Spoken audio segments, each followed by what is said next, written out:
Okay, this is the longest part of the bridge right here. Is John 5:24. So, okay, cool. Next verse. Would you be willing to look up John 5:24? Great. Whoever hears my word and believes whom sent me has eternal life and does not come into judgment, but is passed out of death into life. Hey, thanks again for reading that. So, cool. So, this is how our illustration changed. So, I wrote John 5:24 here, and whoever hears my word and believes him who sent me. So, I drew these arrows. So, great. So, Jesus talking to people, and he says, "Hey, truly I say to you, whoever hears my word." What words in this illustration do you think Jesus wants us to hear? And so again, I want to reiterate, yeah, right, that man, everyone is on this side. They've done these good works to try and get close to God, but because we've all sinned, we fall short, and because we've fallen short, we deserve to die, and only Christ can pay that penalty. So I'm wanting to reiterate that. So what do you think Jesus meant? Like maybe your mom was talking to you at one point in life, and she was like saying something. She's like, "Are you?" I heard you, mom. Like, do you think Jesus just wants us to just like the physiological process of hearing, or maybe is there another word for hear that would better communicate? So, kind of digging at the word understanding. If you have to give it to him or whatever, that's fine. Um, right. So yeah, right. Yeah, the word understand. Whoever understands that they are a sinner, that they deserve to die, that only Christ can help them. Yeah, he wants us to understand that. And then the next word is believe. Whoever believes, here's my word and believes, um, whoever believes him who sent me. And so, what does it mean to believe? What's another word for believe? So I ask him that. Hey, what's another word for believe? And I think a lot of people do say trust. So I write that down, but some people say faith or whatever. So I'll write that down and I'll say, well, what do you. So I have a story. So I just tell them the story. And this is a true story. You can look it up. But this guy, Blondin, I think is his name, Blondin or Blondini, I can't remember which one.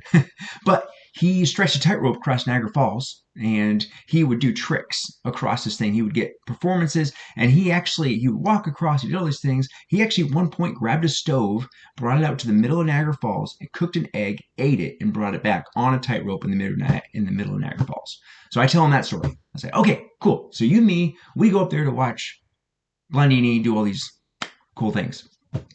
And after all these amazing things, he comes to the crowd. He comes to us in the crowd and says, hey, raise your hand if you think I could bring a man across Niagara Falls. So, what do you think? Would you raise your hand?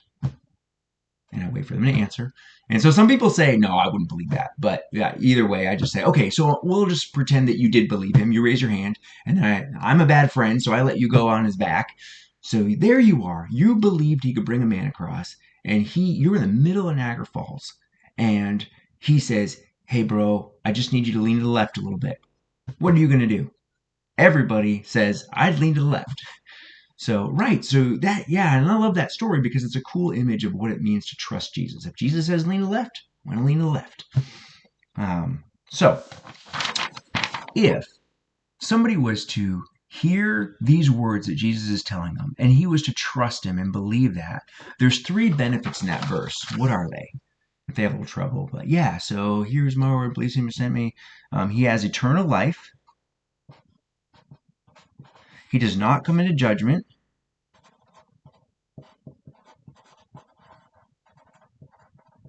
And is passed out of death into life. Okay, so this is my new illustration. I wrote eternal life right here. I crossed out death and put no judgment, and I wrote death to life. And then this is the part of the illustration that's so awesome, where you say, okay, well, hey, where would you say you're at on this illustration right now? If you were to say, hey, this is my journey, this is where I'd say I'm at. And then you hand them the piece of paper, and they put an X. And this is what's going to happen probably. They're probably going to put an X right here, or somewhere in the middle. And so they're going to say, yeah, I'm not quite there, but I don't think I'm here. So then what you do is you go right back to John 5:24 and you say, well, hey, I got bad news. You can't put yourself on that side, and this is why. Look at the last part of that verse. What does it say? Has passed from death to life. So if we hear his words and we believe Jesus and what he's saying and who he is, we've passed from death to life. We're not passing. We're not going to pass. We have passed. So we would be on this side. So then I scribble out their X and I say, so if you were to do it again, where would you put yourself?